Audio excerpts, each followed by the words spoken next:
আসসালামু আলাইকুম, শুভ সকাল। আপনারা সবাই অবগত আছেন যে আমাদের কোম্পানি থেকে প্রতি বছরই কিছু অবশিষ্ট মাল ডিসকাউন্টে ছাড়া হয়। আর এই সময় বিপুল পরিমাণে সেল হয়। যারা ডিলারের থেকে টাকা তোলেন তারা সন্ধ্যার আগে কোম্পানির চলে আসবেন। স্যার, অনেক ডিলারের কাছ থেকে টাকা তুলতে সন্ধ্যা হয়ে যায়, তখন কি করবো? দেখেন বিদ্যুৎ সাহেব, এখন যদি 4-5টা ডিলারের থেকে টাকা তোলা হয় না হলেও 50-60 লাখ টাকা উঠবে। যদি কোনো ডিলার টাকা দিতে লেট করে তাহলে পরের দিন নেবেন। এখন দেশের অবস্থা ভালো না, হঠাৎ করে যদি ছিনতাই হয়ে যায় তার দায়ভার কেনা নিবে? আপনাদের কোম্পানি কোনো টার্গেট দেয়নি যে দিনে এত লাখ টাকা তোলা লাগবে। আপনারা সবাই সকালবেলা আসবেন আর সন্ধ্যাবেলা কালেকশন করে টাকা জমা দিয়ে চলে যাবেন। এই রুটিনটা শুধু আপনাদের অফার চলাকালীন সময় পর্যন্ত চলবে, কারণ এখন আমাদের প্রচুর মাল সেল হচ্ছে। কথা ক্লিয়ার? জি স্যার। বিদ্যুৎ সাহেব, শেরপুরে আমাদের 3টা ডিলার আছে, আর ধুনুটে আছে 2টা, নন্দীগ্রামে আছে 3টা। এই 8 জনের দায়িত্ব আপনার।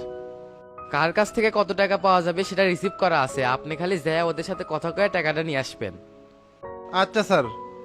ওকে ওকে, তাহলে সবাই ফাস্ট ফাস্ট কাজে লেগে পড়েন, যান।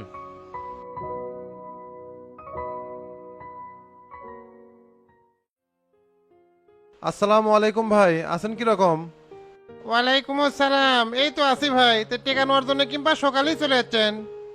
কি করবো ভাই, কোম্পানি নিয়ম করছে টাকা নিয়ে সন্ধ্যার আগে অফিসে ফেরা লাগবে। কোম্পানি অফার দিছে, মাল দিয়ে সেরে পারছি না। এত সকালে দিয়ে আসবেন তা জানি না, বসেন, বাসার থেকে টেকা এনে দিচ্ছি। আচ্ছা, বসিচ্ছি।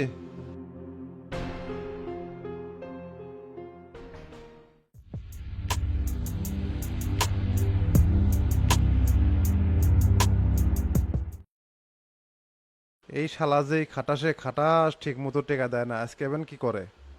বারবার এর বিরুদ্ধে অভিযোগ দিছি, তারপরও কোনো ব্যবস্থা নেয়নি। কি বিদ্যুৎ সাহেব, এই 7 সকালে চলে যাচ্ছেন? বউনি তো করি নাই, এসেই কুমা গুদুর গুদুর শুরু করছেন। আমরা তো অল্প টাকার লেনদেন করি না, মোটা টাকার লেনদেন করি। বোনের সাথে তো এর সম্পর্ক নাই। কোম্পানির নির্দেশ 3টার মধ্যে টাকা নিয়ে ব্যাংকে জমা দেওয়া লাগবে। বাজে প্রায় 12টা, আর আপনি করছেন সকালেই আছে। এসির মধ্যে বসে থেকে নিয়ম একটা করাই যায়, মাঠে টাকা ইনকাম করা যে কত কঠিন আপনার অফিসাররা কি সেটা জানে? 3টের কথা কলো আর টাকা পেয়ে গেল, কেটা আপনার জন্য টাকা গোছ করে নিয়ে বসে আছে? আরে ভাই, আপনি কোথাও কোনো রসকস নাই, পাওনা দায়ের টাকা দিয়ে দেন, তাহলে কোম্পানির সাথে সম্পর্ক ভালো হবে। আপনার কথা শুনে মনে হচ্ছে দুনিয়াত মনে হয় কোম্পানি একটাই, আর কোনো কোম্পানি নাই। অন্য কোনো কোম্পানির সাথে মনে হয় ব্যবসাই করিচ্ছি না। এত নিয়ম কানুনের মধ্যে থাকলে আমার ডিলারশিপ বাদ দিয়ে দেন, অন্য জায়গা থেকে মাল টানমু। সমস্যা নাই, আপনি যদি না পোষান, ব্যবসা নাই করতে পারেন, তে পুরাতন জেলি বাকি আছে সব পরিশোধ করেন।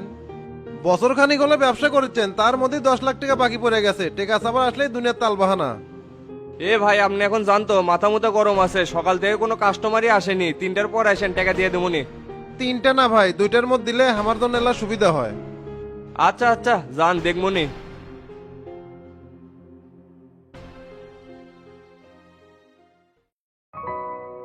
কি ব্যাপার, আজ কিংবা তাড়াতাড়ি চলে আসলে? মার্কেটের কাজ এত তাড়াতাড়ি শেষ? মাসখানিকের জন্য নতুন নিয়ম করছে, সকাল 8টার থেকে সন্ধ্যা 7টা পর্যন্ত। কোম্পানি অফার দিছে, ডিলাররা মোটা টাকা দিচ্ছে, সেটা তুলে নিয়ে আসলাম। লাঞ্চ করে একটু রেস্ট নিয়ে অফিসে যেয়ে টাকাটা জমা দিয়ে আসমু। ও তহমিনের বাবা আজ কত টাকা কালেকশন করছে ও দেহি তো আল্লাহ। না এলে দেখা যাবে না, মানুষের টাকা প্রায় 55 লাখ টাকা আছে। নিজের কামাই করার মুরুদ নাই, মানুষের টাকা আল্লাহ দেখমু তাও দেখবার দেয় না। আজ যদি ওই টাকাগুলো হামাগরে হলেনি, কত কিছুই করবে পেলেম নি, জীবন কত সুখের হলেনি। সারাদিন রোদের মধ্যে থেকে সিহারাটো বানাইছে কি, সারা জীবন কি খালি এলেই করবে? গরিব ঘরে জন্মাছি, লেখাপড়া ঠিক মতো করে পাই নাই, এলি করবো না তো কি করবো? আর তুমি তো দেখে শুনেই বিয়ে করছে। তারপরেও তো কোম্পানি ভালো স্যালারি দিচ্ছে, সচ্ছল ভাবেই চলেছি, কিন্তু তোমার চাহিদা শেষ নাই। 2 মাসের কারেন্ট বিল বাকি, বাসা ভাড়া বাকি, ছেলের স্কুলের বেতন বাকি, এরই নাম জীবন সচ্ছল, তাই না? মাসের খরচ তোমাকে তো ঠিক মতোই দেই, এখন তুমি যদি ওই টাকা অন্য জায়গায় খাটাও তাহলে হবে? চিন্তা করো না, সামনে মাসে প্রমোশন হবে, তখন আর সমস্যা হবে না। এত অপেক্ষা করা যাবে না, আমার মাথাতে একটা আইডিয়া আসছে। তোমার মাথাতে আবার কি আইডিয়া আসলো? তোমার কাছে যে টাকা আছে এলে নিয়ে আমরা পলে যাবো, এলে কলাহল আর ভাল লাগে না। অঙ্কে ঝাঁকি দিয়ে লাভ নাই, বাসমুই কয়দিন আল্লাহ রিল্যাক্সে থাকি। কি করছো এল্লি, মাথা ঠিক আছে? এই টাকা নিয়ে গেলে কোম্পানি আমাকে ছাড় দিবি, যেরকম করে হোক খুঁজে বার করবি। কি কও, তোমাদের কোম্পানি হাজার হাজার কোটি টাকার ব্যবসা করে, ওই 55 লাখ নিয়ে গেলে কিছুই কব না।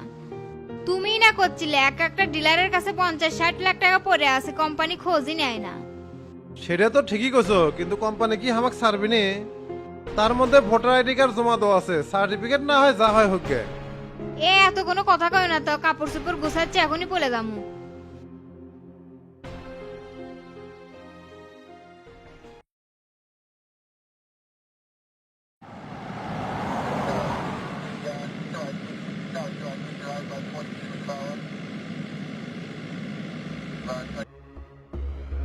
ক্যারে টেকা লেগেছু 55 লাখ, উদ্ধার করলাম 15 লাখ, বাকি টাকা কি করছো? আত্মীয় স্বজনের মধ্যে দিছি, কিছু টাকা ঋণ আছিল, বাকি টাকা ভুলে গেছে। 7 দিনের মধ্যে 40 লাখ টাকা জমা দেবো, তা না হলে 15 বছরের জেল হবি। 7 দিনকে 7 বছর সময় দিলেও আমি এত টাকা ম্যানেজ করে পারবো না। বইয়ের প্রলোভনে পড়ে সুন্দর জীবনটা এলোমেলো করে দিলাম। মাস গেলেই 20-22 হাজার টাকা পাচ্ছিলাম, কত সুন্দর দিন কাটিচ্ছিল, এখন আমার জেলের মধ্যে পয়সা মরা লাগবে। স্যার আমাকে জেলেতে রেখে আসেন, আমি এত টাকা ম্যানেজ করে পারবো না।